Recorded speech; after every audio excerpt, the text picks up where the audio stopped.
அனைவருக்கும் வணக்கம். இன்னைக்கு ஹிந்து நியூஸ் பேப்பர்ல என்ன இம்பார்ட்டன்ட் நியூஸஸ் இருக்கு அப்படிங்கிறத பார்ப்போம்.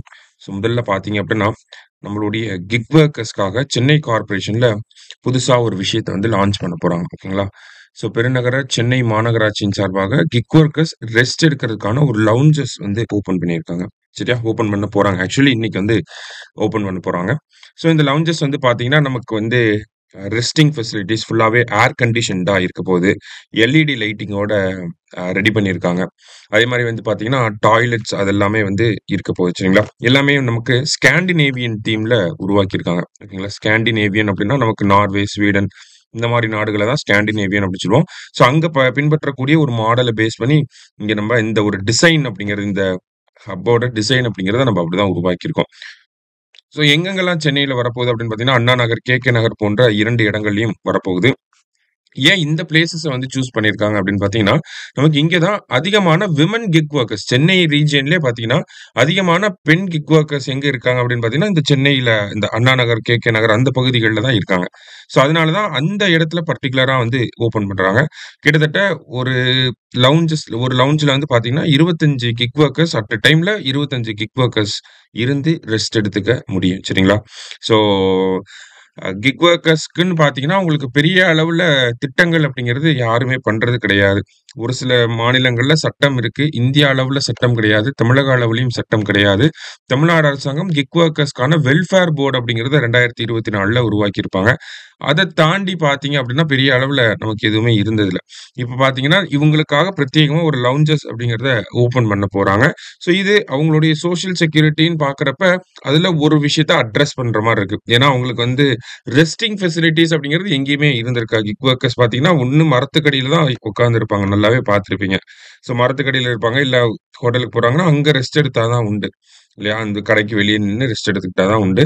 ஆனா, அவங்களுக்குன்னு ஒரு பிரத்யேகமான ரெஸ்டிங் ஃபெசிலிட்டீஸ், சார்ஜிங் ஃபோன சார்ஜ் பண்றதுக்கான ஃபெசிலிட்டி அது எல்லாமே வந்து ஏற்படுத்தி குடுத்திருக்காங்க. சென்னை மாநகராட்சி சார்பாக. சரிங்களா? ஸோ இது வந்து ஒரு ஒரு வெல்கம் ஸ்டெப்பா தான் இருக்கு. ஓகே. வெல்கம் ஸ்டெப்பா தான் இருக்கு. கிக் வொர்க்கர்ஸ் ரிலேட்டடா நமக்கு மெயின்ஸ் பாயிண்ட் ஆஃப் வியூல கேட்டா கூட, இந்த மாதிரியான விஷயங்கள நம்ப தாராளமா கோட் பண்ணி காட்ட முடியும். சரியா?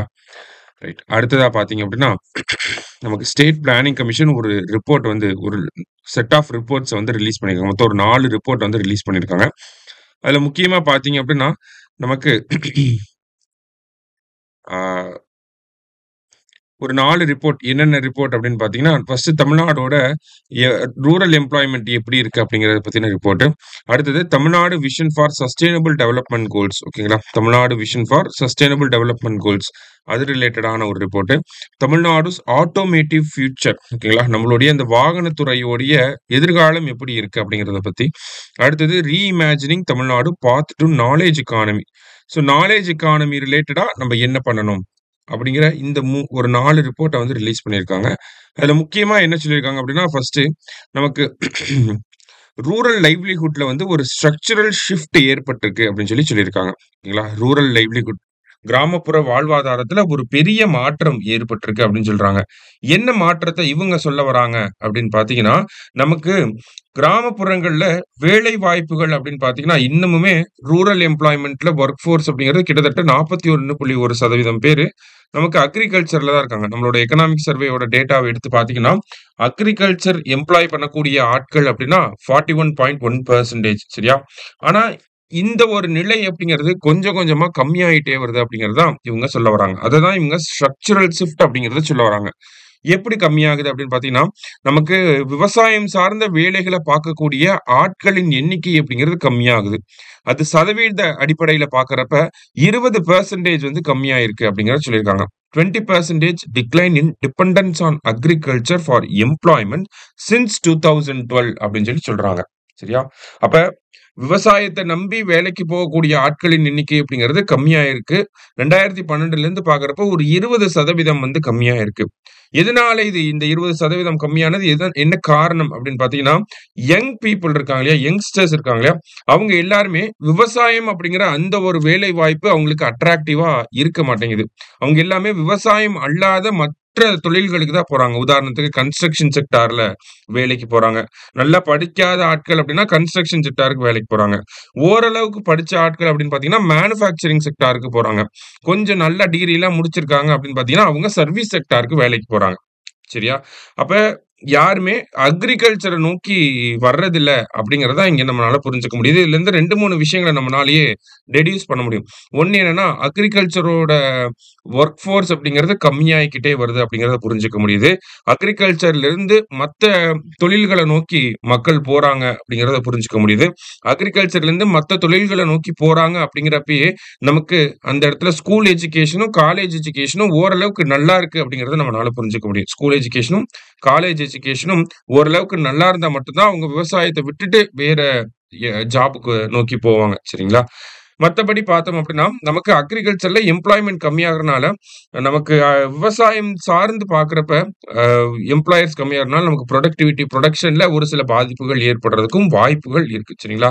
ஏன்னா வொர்க் ஃபோர்ஸ் கம்மியாக கம்மியாக என்ன ஆகும்? நமக்கு வொர்க்குக்கான டிமாண்ட் அப்படிங்கிறது அதிகமாகும். மேபி புரொடக்டிவிட்டி கம்மியாகலாம். இந்த மாரியான விஷயங்களுமே அதிலிருந்து நம்மனால புரிஞ்சுக்க முடியுது. சரியா? ஸோ அதுதான் குடுத்திருக்காங்க. ஸோ இந்த அ அக்ரிகல்ச்சர்ல கம்மியாகுது. எங்கெல்லாம் அதிகமாகுது அப்படின்னு பார்த்தீங்கன்னா, கன்ஸ்ட்ரக்ஷன் செக்டார்ல ஆண்கள் அப்படின்னு பார்த்தீங்கன்னா, ஓரளவுக்கு கன்ஸ்ட்ரக்ஷன் செக்டார நோக்கி நகர ஆரம்பிச்சிருக்காங்க அப்படின்னு சொல்றாங்க. இதே பெண்கள் அப்படின்னு பார்க்கிறப்ப மேனுஃபேக்சரிங்க நோக்கி நகர ஆரம்பிச்சிருக்காங்க அப்படிங்கிறத சொல்லியிருக்காங்க. சரியா? அடுத்ததா பார்த்தீங்க அப்படின்னா, நமக்கு தமிழ்நாடு எஸ்டிஜி ரிப்போர்ட் ஓகேங்களா? Tamil Nadu vision for sustainable development goals. இதுல என்ன சொல்றாங்க அப்படின்னா, இந்த ரிப்போர்ட்ல எத பத்தி ஹைலைட் பண்ணியிருக்காங்க அப்படின்னா, ஒவ்வொரு அரசாங்கத்துடைய வெல்ஃபேர் ஸ்கீம்ஸ் இருக்கும் இல்லையா? அதனுடைய தற்போதைய நிலை என்ன? கரண்ட் ஸ்டேட்டஸ் என்ன? அப்படிங்கிறத வெளியிட்டிருக்காங்க. அடுத்தது தமிழ்நாடோட அந்த வாகனத்துடைய வாகன உற்பத்தி துறையோட எதிர்காலத்த பத்தி இருக்கக்கூடிய அந்த ரிப்போர்ட்ல என்ன சொல்லியிருக்காங்க அப்படின்னு பார்த்தீங்கன்னா, எலக்ட்ரிக் வெஹிக்கிள் கிளஸ்டர்ஸ வந்து கொண்டு வரணும் அப்படின்னு சொல்லியிருக்காங்க. ஓகே முக்கியமான ரெக்கமெண்டேஷனா இருக்கு. இதெல்லாம் நம்ப மெயின்ஸ் பாயிண்ட் ஆஃப் வியூல சஜஷன்ஸா குடுக்க முடியும். மேனுஃபேக்சரிங் செக்டார பத்தி ஒரு கேள்வி வருது. இல்ல தமிழ்நாடோட எக்கானமி பத்தி ஒரு கேள்வி வருது. நம்ம $1 ட்ரில்லியன் எக்கானமிய எப்படி அச்சீவ் பண்ண போறோம்? அந்த மாதிரியான கேள்விகள்லாம் வர்றப்ப, நம்ம எலக்ட்ரிக் வெஹிக்கிள் கிளஸ்டர்ஸ வந்து எஸ்டாப்ளிஷ் பண்ணலாம். அந்த மாதிரியான ஒரு பாயிண்ட்ட நம்மனால ஹைலைட் பண்ணி காட்ட முடியும். சரிங்களா? அதுக்கு தான் இது எல்லாமே நமக்கு யூஸ் ஆகுது. சரியா? அடுத்தது ரீஇமேஜினிங் தமிழ்நாடு பாத் டூ எ நாலேட்ஜ் எக்கானமி அப்படிங்கிற இந்த விஷயத்துல 2 பில்லர்ஸ வந்து சொல்லியிருக்காங்க. 2 கீ பில்லர்ஸ் என்னன்னா, 1 ஜிசிசி குளோபல் கேப்பபிலிட்டி சென்டர்ஸ வந்து உருவாக்கணும். அதே மாரி பார்த்தீங்கன்னா, மேனுஃபேக்சரிங்கோட ஃபியூச்சர பேஸ் பண்ணி இங்க இன்னோவேஷன் அது எல்லாத்தையுமே இம்ப்ரூவ் பண்ணணும். ஸ்கில் செட்ட இம்ப்ரூவ் பண்ணணும் அப்படிங்கிறத சொல்லியிருக்காங்க. சரியா? ஸோ பேசிக்கா பார்த்தீங்க அப்படின்னா, ஆ நமக்கு ரூரல் லைவ்லிஹுட் எப்படி மாறுது? ஒரு ஸ்ட்ரக்சரல் ஷிஃப்ட் இருக்கு அப்படிங்கிறத சொல்லியிருக்காங்க. அதே மாரி மத்த இடத்துலயும் என்னென்ன நம்ம ஃபோக்கஸ் பண்ணணும் அப்படிங்கிறதையும் இந்த பிளானிங் கமிஷன் ரிப்போர்ட்ல நமக்கு குடுத்திருக்காங்க. ஸோ இன்னைக்கு 2 முக்கியமான ஆர்டிகில்ஸ பார்த்திருக்கோம். நன்றி.